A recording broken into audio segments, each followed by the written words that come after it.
Hello, welcome to our next lesson, Animals. Learning objective. Classify the animals into wild, domestic, and farm animals. Wild animals.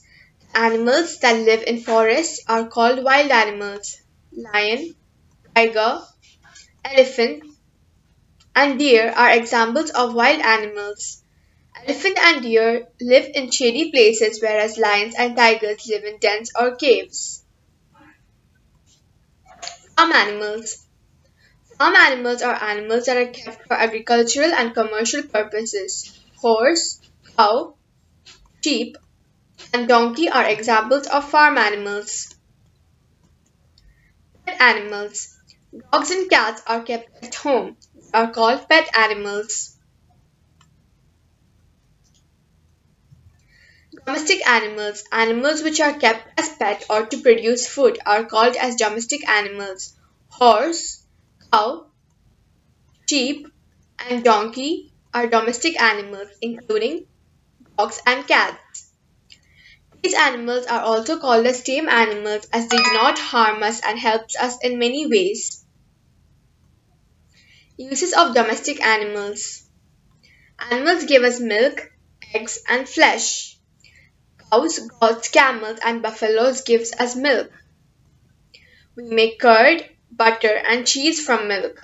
Hens, ducks, and geese gives us eggs. Animals make our work easy.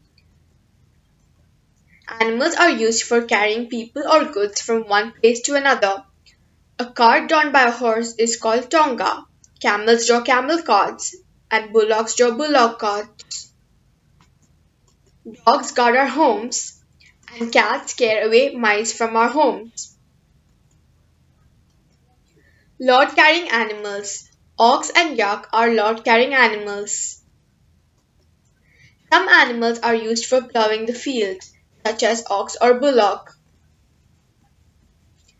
Some animals are used for riding, such as horse and camel. Animals give us other things too. We get silk from silkworms. We use silk to make shirts, saris, and scarves. We get honey and wax from beehives. Animals give us other things too. The fur on the body of the sheep is used to make wool. Leather is made from the skins of dead animals like buffaloes, camels, snakes, and crocodiles. We should take care of all animals. They are the part of our ecosystem. Thank you.